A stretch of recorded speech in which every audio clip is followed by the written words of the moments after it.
I won't be here making this video if Loop Earplugs didn't bother me with their ads showing in every nook and cranny of my Instagram every single day for the past 2 months. I guess their strategy is working, but how much budget do they have? Anyway, I bought one and let me tell you how it went.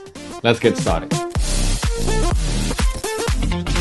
Selamat pagi. Good morning everyone, Kenneth here and welcome to my review of the Loop Earplugs. Now, if it's okay for me to rant a little bit, I really don't understand how an earplug could be advertised this hard. I mean, there's a point where an ad gets annoying, but this is just obnoxious. I still get the ads till today. As always, everything is my own honest opinion. I bought this myself and hopefully my affiliate link will be up and working. So if you need it and you want to support me, head down to the description and thank you so much. But yeah, there's no sound quality here. So let's skip to the only thing it does, which is plugging your ear. So when you go to Loop's website, you might feel intimidated by the many earplug types they offer. I mean, come on, it's just an earplug, but there are almost a dozen models, each with their own separate set of colors and just one day difference in writing the script. And I already see a new model came out called the Loop Dream and they're all trademarked. So yeah, we'll talk about these new ones later, but first we're going to sort out the three main categories here: the Loop Quiet, Experience, and Engage. So the Quiet one lowers the most noise by 24 decibels. And it's a no BS earplug without holes or mesh.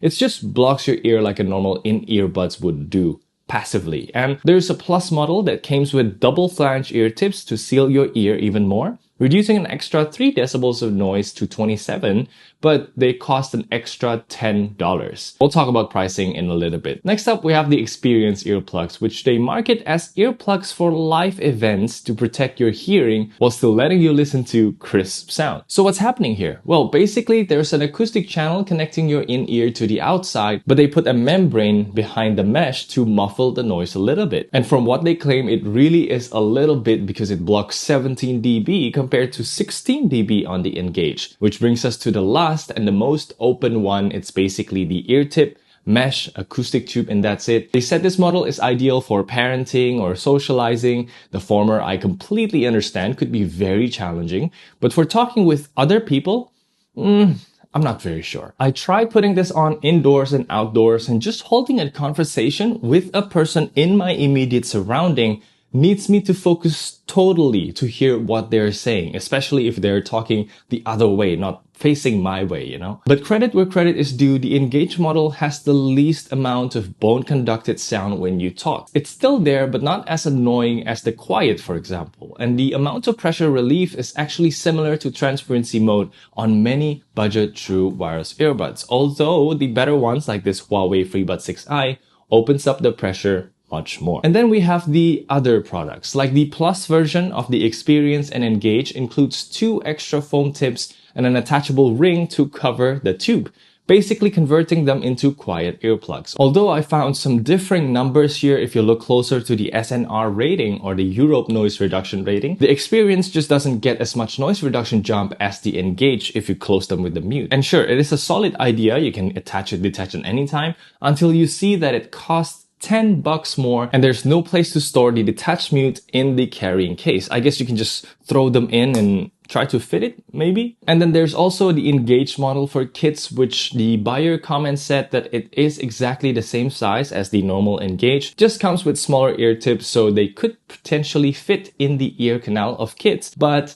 the loop outside is still too big. That's also based on another comment, although it really comes back to every children here. And lastly, there's the super new Loop Dream that has a silicone outer ring and memory foam tips without any holes whatsoever, just literally blocks like that. It's rated the same at 27 dB, the same as Quiet 2 Plus, but the shape and material should be more comfortable and not fall off during sleep. Okay, sure, it's more comfortable and all, but we're talking $50 price now. And remember, memory foam tips don't last forever. So in these small prints, they actually mention that they last for 100 good nights only. And then you have to buy another proprietary memory foam tips because the attachment point is flat, not round like any other ear tips would do. And at the time of script writing, I don't see the foam tips sold separately, but they sell the regular ear tips for $15, so you bet that's gonna cost more. Honestly, you can use the other models to lie sideways on bed too. They're still very comfortable, but maybe the market's just there. So now if you're asking how I can talk about all these quiet, experience, and engage modes, even though I only have one, that's because I got the loop switch model. You can basically switch between modes here, but the problem is the noise reduction rating is different than the standalone loop earplugs. So instead of 16 dB on a quiet mode, it's 17 here,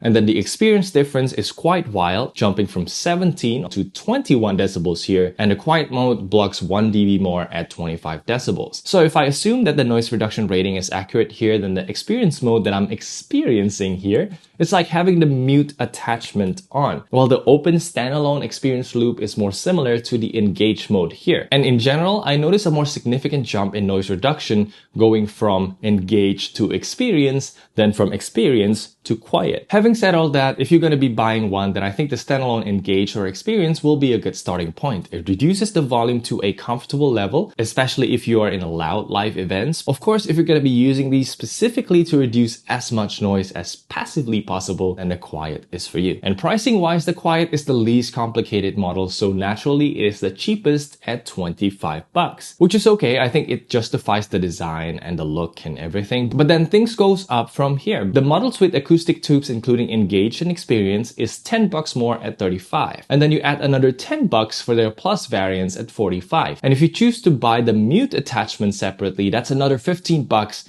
with 4 pairs of ear tips. At that point, you'll be spending close to 50 bucks, or if let's say you're interested in this loop switch, it'll set you back 60 bucks. And I started thinking to myself, why even bother with earplugs at all? With 60 bucks, you can get some really great ANC earbud that actually plays music and takes calls. Okay, sure, these things are not tiny. You feel them when you lie sideways in bed, but do they protect your hearing in loud events? Yes. Can you talk to other people with them on? Yes, and some of them has transparency mode focused on voice, so the low rumbles and loud noises are reduced too, although none is as good as the adaptive mode of AirPods Pro 2s yet, but they're getting there. And as a side note, I'm not very used to this case that uses rubber to hold the earplugs in place. So instead of magnets where you just throw them in, you have to pick the earplugs out, push them back in, and you get used to it eventually, but it still feels like you can accidentally push the wrong direction and drop them somewhere super easily. And also switching over the loop switch here is a hassle when you're wearing it especially. So you have to take it out, switch it first, put it back in. But anyway, if these interest you, then links are down in the description below. But personally though, I will recommend you some of my most favorite earbuds instead. So far, the Earphone Air Pro 4 is my top ANC recommendation under 100 bucks. Also, the Huawei FreeBuds 6i here that I'm going to review soon, amazing. But coming back to my first question, I understand that these are specialized tools for people who need them. But does it have to be advertised this hard? Let me know down in the comments below. Thank you so much for watching. I'm Kenneth, and I'll see you in the next one. Bye. No, sorry. You can ask Mama for help. Hey, take the remote. Ethan, take the remote with you. Thank you.